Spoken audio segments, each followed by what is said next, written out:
Yesterday, the Christian apologist Gavin Ortlund posted a video on his Truth Unites podcast and YouTube channel titled The Conquest of Canaan, Genocide or Just.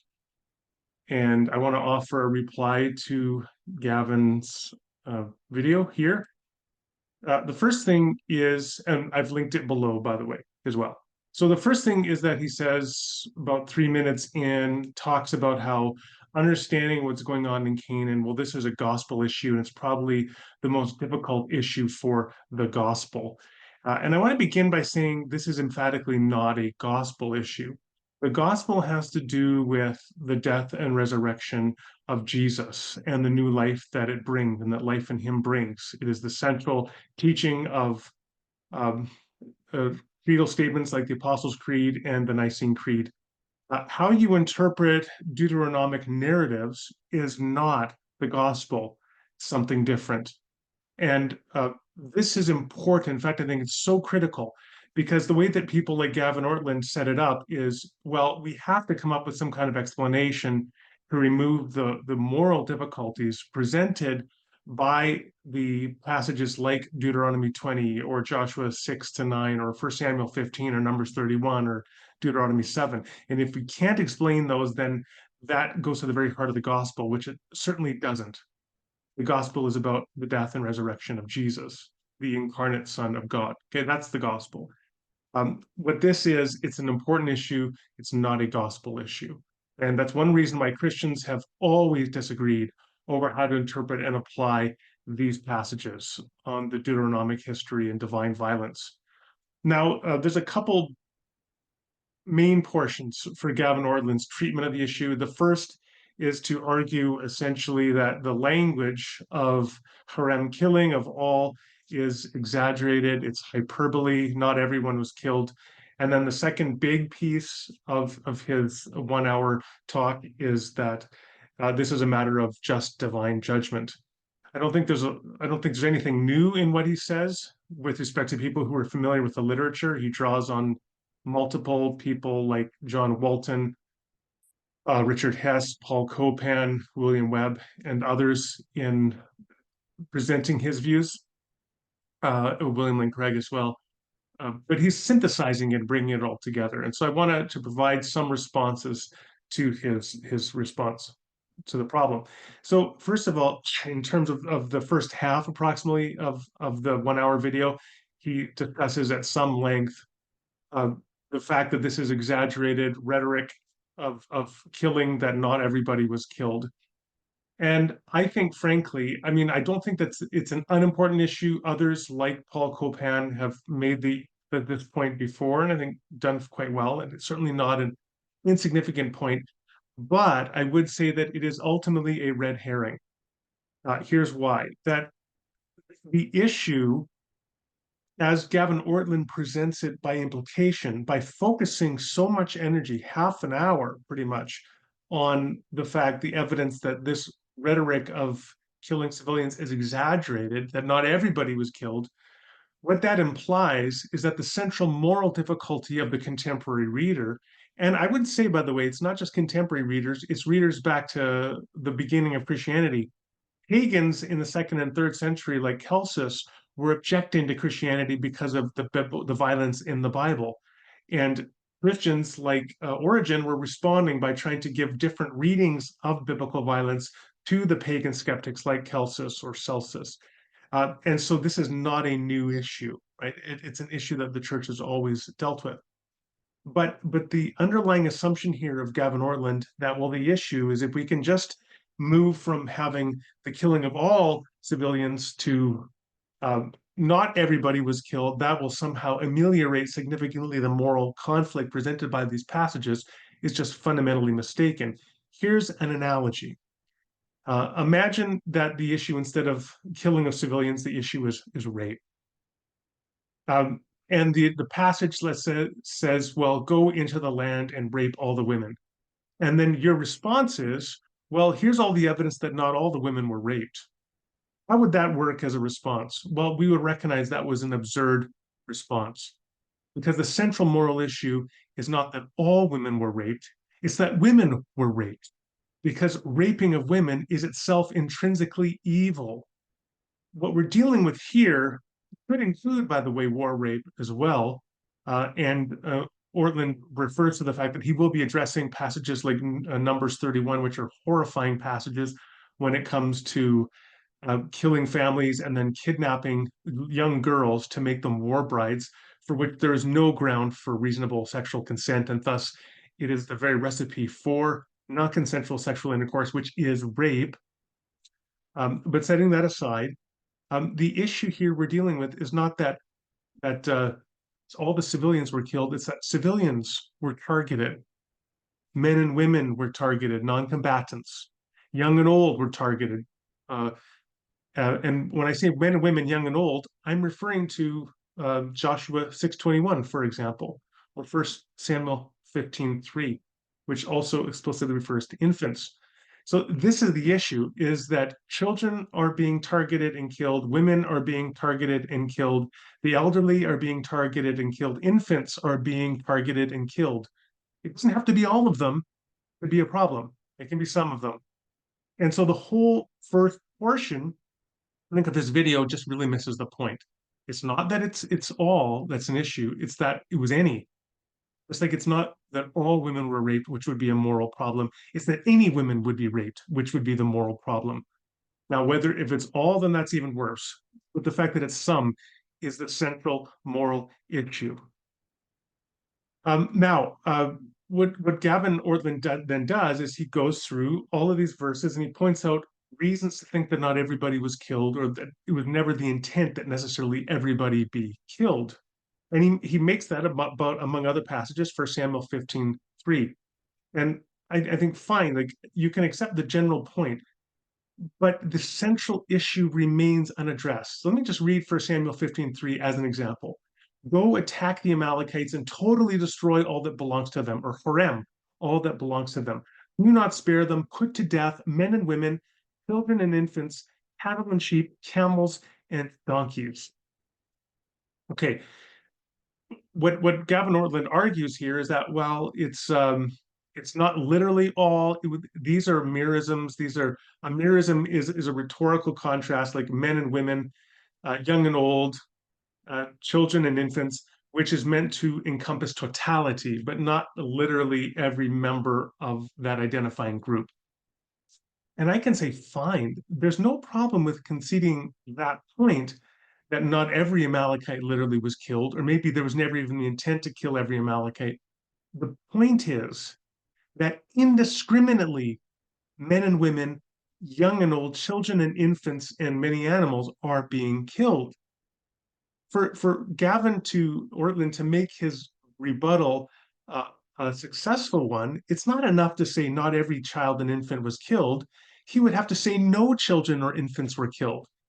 It's not enough to say not every man and woman was killed. He'd have to say no non-civilian, non-combatant, I should say, men and women were killed. But set aside men and women, and let's go with children and infants as the most morally problematic. So newborns up to 15, 16 years old, 18 years old, whatever, that whole category of human beings is mentioned here with children and infants. That's the merism, which captures this whole demographic of the Amalekite population.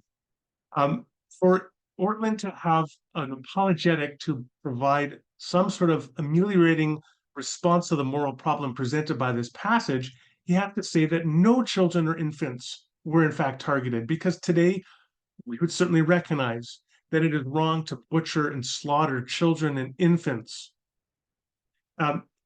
If it's not clear to you, just think about Nazi Germany, right?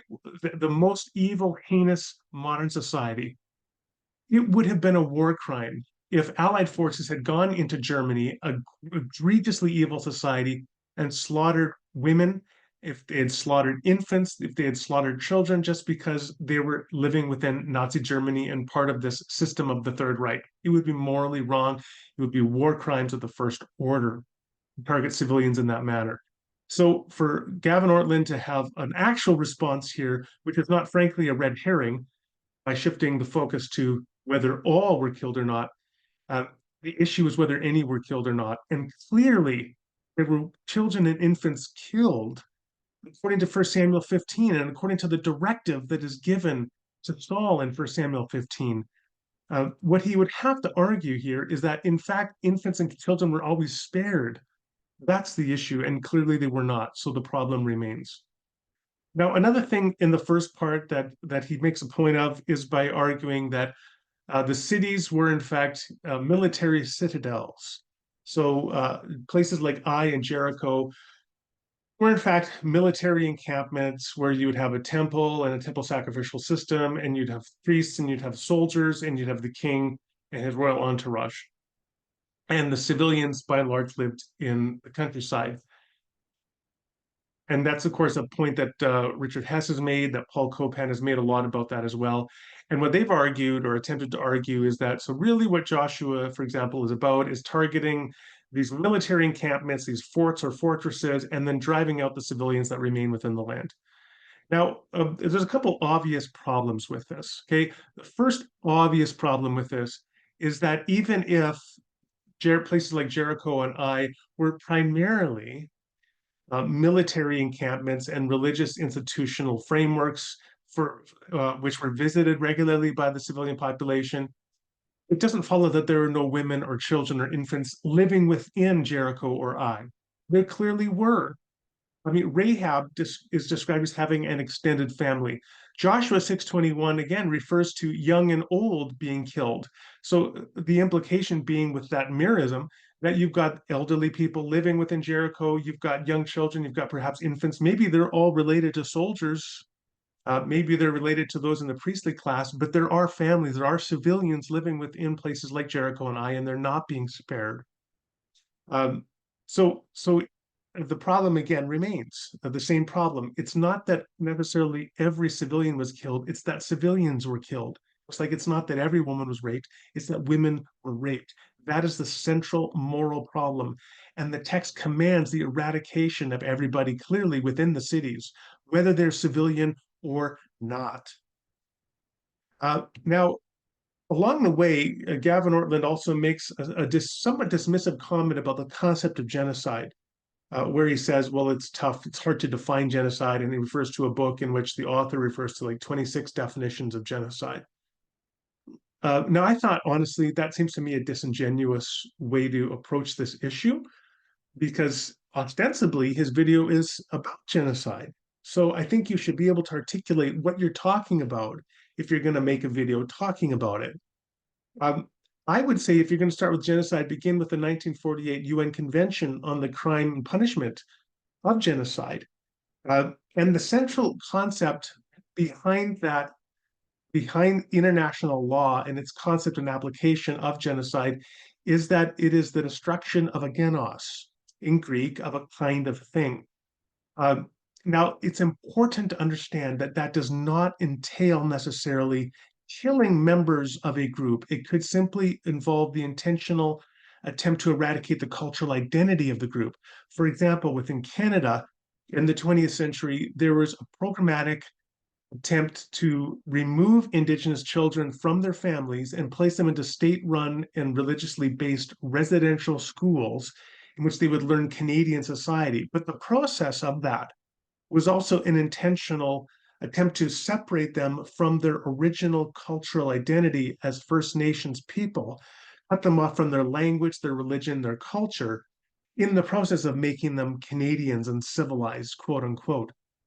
And that practice is at least arguably, if not clearly, an example of genocide, of an attempt to destroy the identity of Indigenous First Nations people within Canada through essentially the forcible deportation, removal of their children, and placement of them into these state-run residential schools.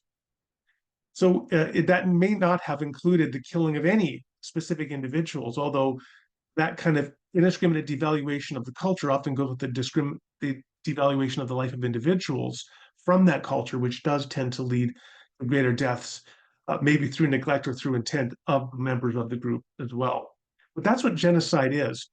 And on that count, I would say easily you can see that passages like Deuteronomy 7 and Deuteronomy 20 describe the attempt to eradicate Canaanite identity as such as genocidal in nature. It is genocidal, and it clearly is ethnic cleansing as well, because ethnic cleansing involves the forcible deportation or removal or expulsion of a group with a specific religious, cultural, or ethnic or racial identity from a geographic territory. That's also clearly at play in Joshua. Now, the second argument of these two big arguments, so the first one, again, sort of the hyperbole, exaggeration, not everybody was killed. My response again to that was some were killed, and that's a central issue. Some civilians were targeted and eradicated and massacred.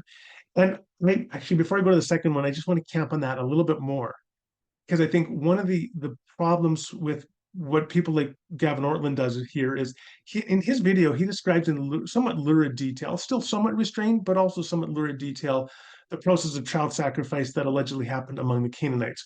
What he doesn't describe is the nature of killing of the Israelite soldiers of Canaanite civilians, which would have happened. The primary modes of killing would have been through cutting and stabbing, so through swords and spears. So Canaanite children would have been impaled, Canaanite infants would have been impaled with spears, and they would have been hacked apart, chopped up with swords.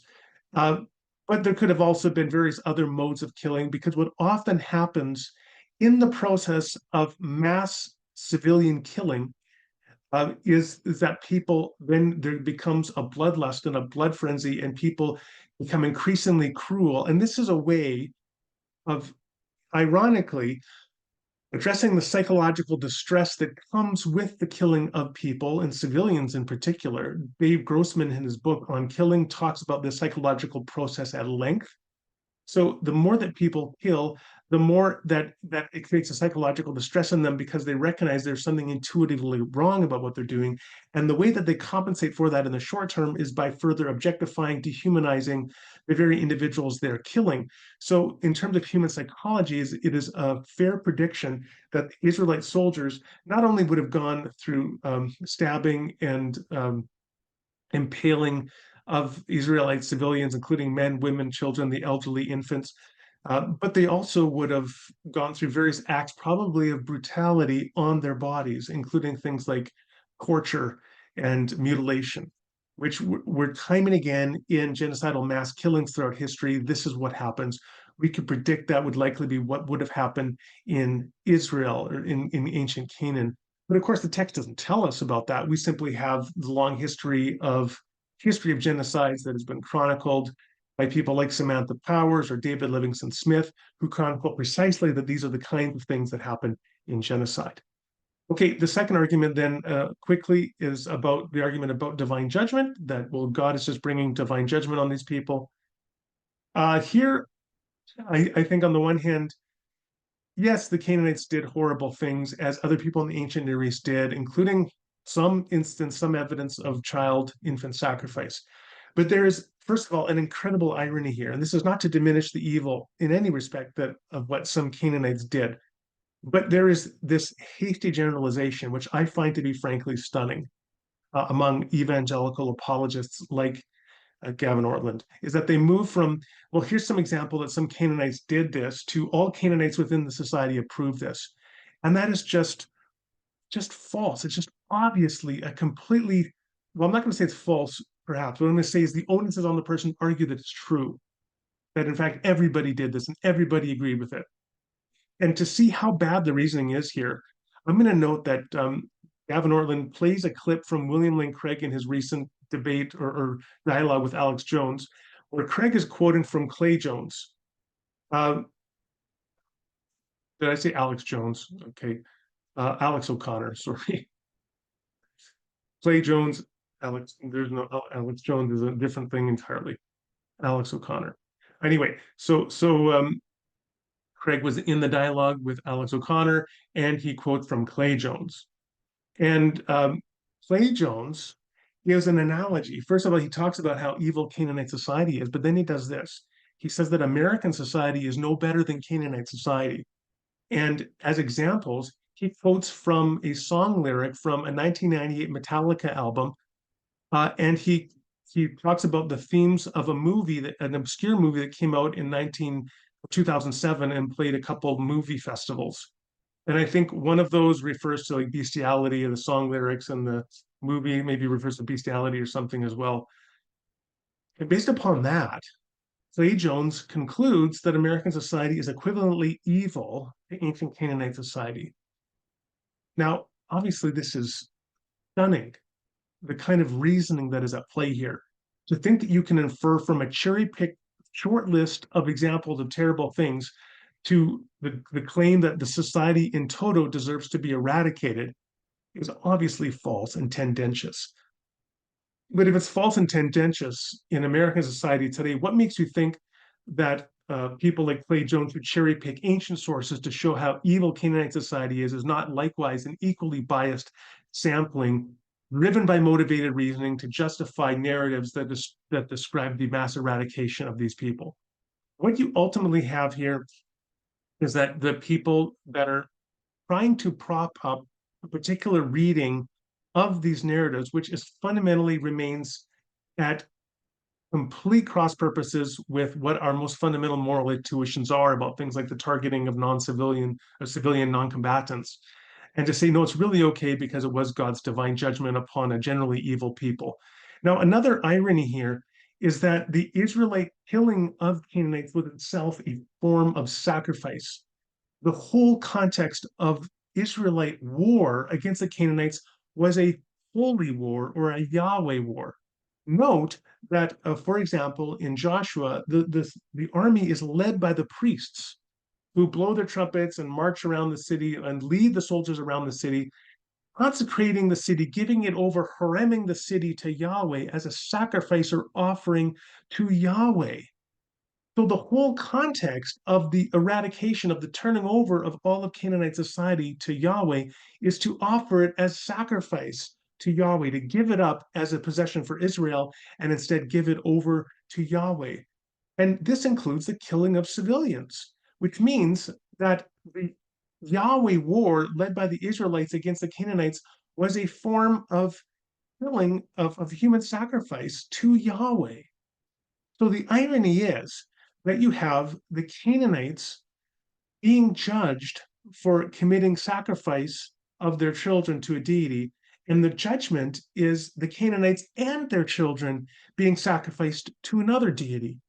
Now you have to ask about the logic of what is going on here. Now, one last thing I just want to comment on is that uh, Ortlund also refers to this principle that it is God's prerogative to give life and to take life. And he quotes from Thomas Aquinas, arguing the point as well. The thing here I want to point out is that if this proves anything, it proves too much. Because yes, God is sovereign over life. God can withdraw life from people whenever he sovereignly chooses to do so. It's something completely different to say that God can command any human being to do any act upon another human being because God is sovereign over life. So just because God can withdraw the life of a person doesn't mean that we have grounds to think that God may command a human being to slaughter infants and children because their parents have done heinous things. And yet that is the gist of the moral framework that Gavin Ortlund is asking us to consider, that God does command in certain circumstances the slaughter, the butchering of civilians, including infants, women, children, the elderly, if the society in which they live has done morally egregious things. And that in itself is, again, back to the fundamental moral problem. It's not that everybody was killed, it's that any of these civilians were targeted by Yahweh and killed by Israelite soldiers in Yahweh's name. And for that reason, I find that this video to be absolutely fundamentally unsatisfactory. It doesn't say anything new so far as I can see, and it doesn't deal with the central moral problem presented by these texts.